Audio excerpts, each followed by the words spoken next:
Hello सबैजनालाई welcome छ है।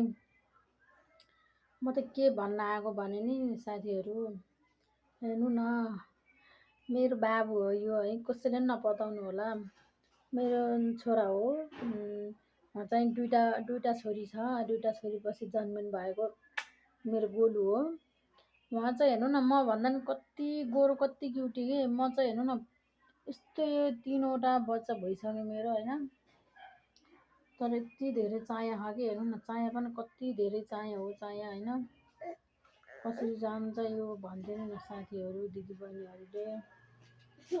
मेरो गोरु चाहिँ भर्खर सुतेर उठेको छ, अनि त्यही भएर हाई गइरहेछ कि। अनि एउटा छेउमा चाहिँ आउनुभयो मेरो ठुलो छोरी, उहाँ नै हो मेरो ठुलो छोरी। एउटा छोरी चाहिँ सुतिरहेछ साथीहरू है। मलाई खासै टिकटक बनाउन नि आउँदैन, भ्लग बनाउन आउँदैन। साँच्चै म टिकटक भनिरहेको फेरि।